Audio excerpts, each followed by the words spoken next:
నమస్తే, this is Shaurya. Welcome to our channel. Iran Israel యుద్ధ నేపథ్యంలోని ఇరాన్కి మద్దతుగా ప్రస్తుతము చైనా కూడా దిగుతోంది, మద్దతిస్తోంది అనే వార్త అయితే వినిపిస్తోంది. ఒకవేళ ఇన్ కేస్ చైనా కనుక దిగితే జరిగే మార్పులు ఎలా ఉంటాయి, యుద్ధంలోనే ఎలాంటి పర్యవసానాలను ఎదుర్కోవాల్సి వస్తుంది అమెరికా కానీ ఇజ్రాయెల్ కానీ ఇవన్నీ కూడా.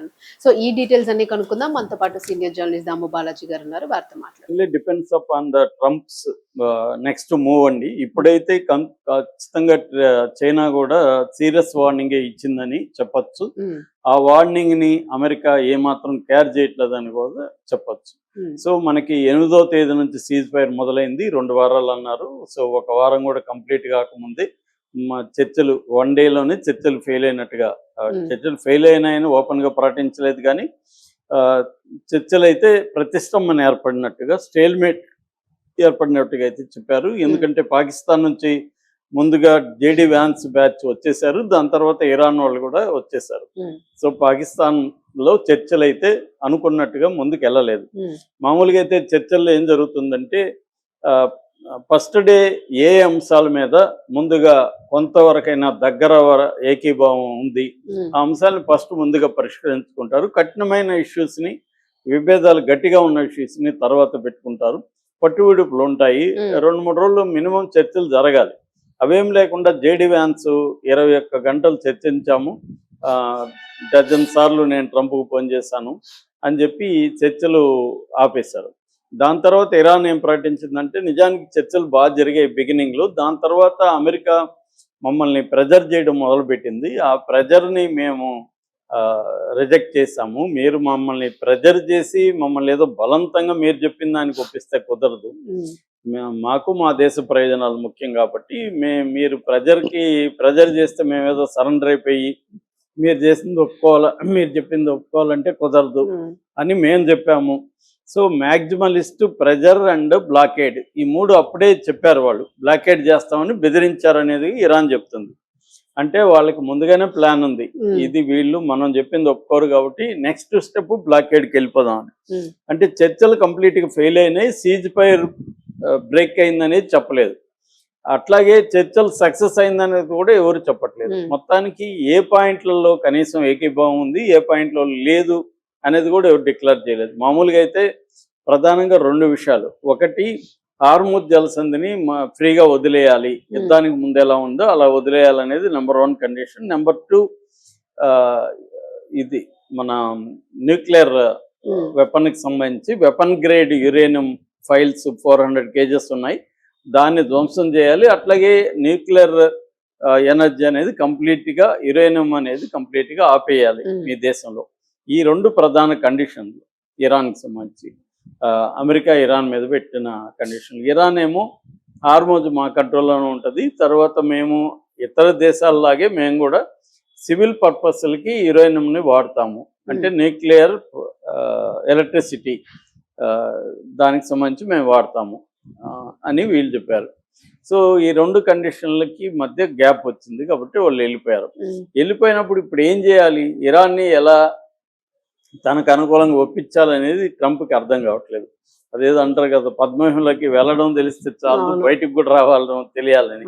సో అసలు ట్రంప్ ఎందుకు వెళ్ళాడు, ఇప్పుడు ఎందుకు బయట రావాలనుకుంటున్నాడు, ఎవరికి అర్థం కాలేదు. అంటే అమెరికా అవసరాలు ఏవీ లేవు, ఇజ్రాయెల్ కోసమే వెళ్ళినట్టు తెలుస్తుంది.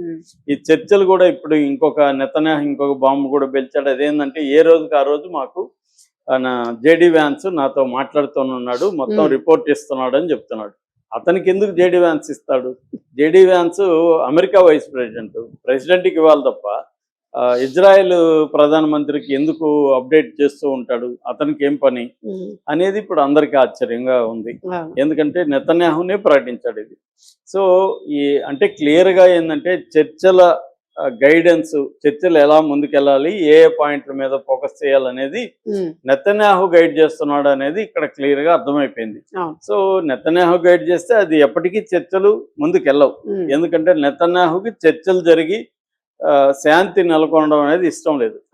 ఇరాన్ ని కంప్లీట్ గా ధ్వంసం చేయాలి, నాశనం చేయాలనేది నెతన్యాహు టార్గెట్ తప్ప మిడిల్ ఈస్ట్ లో పీస్ నెలకొనాలనేది నెతన్యాహు లేదు. సో కాబట్టి ఆ క్లాష్ అయితే కనబడుతుంది. సో ఇప్పుడు ఏం చేయాలో తెలియక బ్లాకేడ్ పెట్టారు. ఈ బ్లాకేడ్ మొదట ఓన్లీ ఇరాన్ షిప్పులకు మాత్రమే అనుకున్నారు అందరూ. కానీ నిన్న రాత్రి 7:30 నుంచి బ్లాకెట్ స్టార్ట్ అయింది. దీనికి ముందే చైనా ఒక హెచ్చరిక చేసింది అమెరికాకు.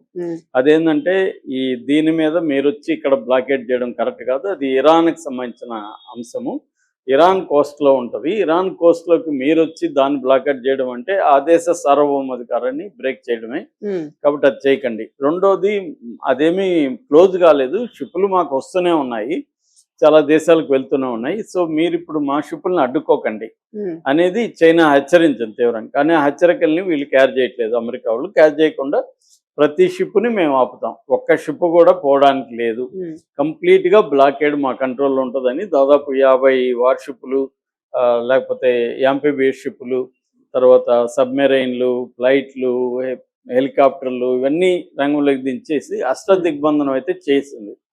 ఇప్పుడు దానికి ప్రతీకారంగా ఇరాన్ ఏం చేస్తుందంటే అమెరికా షిప్పుల మీద వీటి మీద ఇరాన్ కూడా అటాక్ చేయబోతుంది, దాంతోపాటు మొత్తం మిడిల్ ఈస్ట్లో ఉండే అన్ని పోర్టుల మీద కూడా అటాక్ చేస్తుంది. సో అన్ని పోర్టులు ఫెయిల్ అయినాయనుకో మళ్ళీ నెక్స్ట్ ఆయిల్ సప్లై అనేది ప్రపంచవ్యాప్తంగా ఆగిపోతుంది. సో ఇప్పుడంటే ఏదో ఇరాన్ని భంగపడో లేకపోతే ఇరాన్ అడిగిన డబ్బులు ఇచ్చో మెల్లగా ఒక దాన్ని ఆయా దేశాలు తీసుకెళ్తున్నాయి. దానివల్ల ఏంటంటే 2 లాభాలు, ఒకటి గల్ఫ్ దేశాలకు కూడా లాభం, గల్ఫ్ దేశ ఆయిల్ వెళ్తుంది కాబట్టి వాళ్ళకి ఇబ్బంది లేదు. రెండోది, ఈ దేశాలు ఆయిల్ మీద, ఈ ఇంపోర్ట్ల మీద ఆధారపడిన ఇండియా, పాకిస్తాన్, చైనా, శ్రీలంక, బంగ్లాదేశ్ ఇలాంటి దేశాలకు కూడా ఎంతో కొంత ఊపిరి పీల్చుకునే టైం దొరికింది. బ్రెంట్ క్రూడ్ ఆయిల్ కూడా 93 ఆ టైం పడిపోయింది. అంతకుముందు $70 ఉండేది, అది పెరిగి $119 వరకు కూడా ఒక దశలో వెళ్ళి మళ్ళీ ఈ సీజ్ ఫైర్ తర్వాత $93 దగ్గర ఉంది. కానీ ఇప్పుడు బ్లాకేడ్ అయ్యేసరికి మళ్ళీ అది $105-106 వెళ్ళిపోతుంది. నిన్న ఒకరోజే 7% పెరిగింది. అట్లాగే స్టాక్ మార్కెట్ అంతా కూడా కుప్పకూలింది.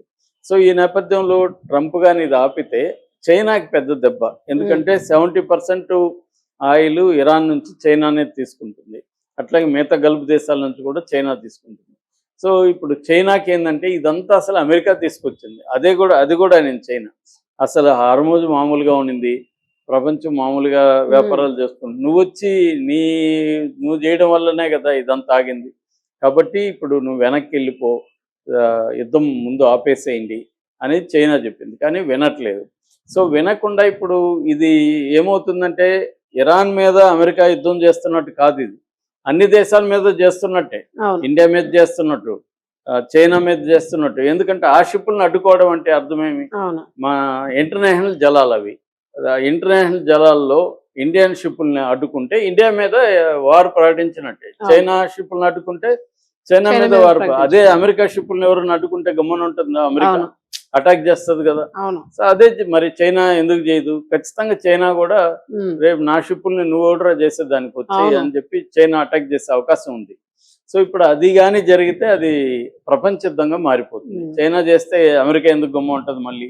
సో కాబట్టి ఇది ప్రపంచ యుద్ధంగా మారిపోతుందా ట్రంప్ చేయడం వల్ల అంటే, అతను మినిమం ఏమాత్రం ఆలోచిస్తున్నట్టు కనబడలేదు, పిచ్చిగా బిహేవ్ చేస్తున్నాడు. చివరికి పోప్తో కూడా గొడవలు పడి, ఇప్పటివరకు అమెరికా అధ్యక్షుడు ఎవరు కూడా ఈ స్థాయిలో గొడవ పడలేదు. పోప్ని చాలా అవమానకరంగా మాట్లాడి అక్కడ వాటికన్ సిటీకి సంబంధించిన అంబాసిడర్ని పిలిపించి పోప్ మీద ఇంత పెద్ద ఇది పెట్టాడు ట్రూత్ సోషల్లో. సో ఈ స్థాయిలో అతను రెచ్చిపోతున్నాడు. సో ఇది కానీ ఇప్పుడు చైనా అయితే ఊరుకో ఉండే పరిస్థితి లేదు. ఖచ్చితంగా ఇరాన్కి మద్దతుగానే కాదు, తన షిప్పుల మీద దాడి చేస్తే చైనా ఖచ్చితంగా అది అధికారం వస్తుంది. మరి ఇండియా కూడా ఆ కైండ్ ఆఫ్ హెచ్చరిక చేయాలి కదా అని ఇండియాలో చాలా మంది అంటున్నారు. అంటే మన షిప్పులు ఆపితే ఖచ్చితంగా మేము సీరియస్ అవుతాం అనేది ఇండియా చెప్పాలి కదా. అంటే ఇండియా తటస్థంగా ఉంటుంది, చైనాకి అయిందిలే వాడికైతే మనకి అవుతుందిలే అన్నట్టుగా ఉంది. అంటే బ్లాక్ ఛానల్లో అమెరికాతో మాట్లాడచ్చు, కానీ ఇప్పుడు అమెరికా అయితే చాలా క్లియర్గా సెంట్కామ్ ప్రకటించింది, ఒక్క షిప్ను కూడా మేము అలో చేయమని. ఇది మరి ఎన్ని రోజులు చేస్తారు ఈ బ్లాకేడ్, ఇరాన్ దీన్ని ఏ స్థాయికి ముందుకు తీసుకెళ్తుంది, ఇది ఖచ్చితంగా ఎస్కలేషన్ ఆఫ్ వార్ అనేది ఇంటర్నేషనల్ గా దీని మీద పనిచేస్తున్న మేధావులు అయితే డిక్లేర్ చేశారు. అంటే ఒక పక్క సీజ్ ఫైర్ ఫెయిల్ అయిందని చెప్పట్లేదు, చర్చలు ఫెయిల్ అయినాయని చెప్పట్లేదు, సీజ్ ఫైర్ ఎండ్ అయిందని చెప్పట్లేదు, మరో పక్కేమో ఇది చేస్తున్నారు. సో అందువల్ల చైనా కానీ అటాక్ చేస్తే మాత్రం ప్రపంచ యుద్ధంగా మారే అవకాశాలు అయితే కనిపిస్తుంది. Thank you.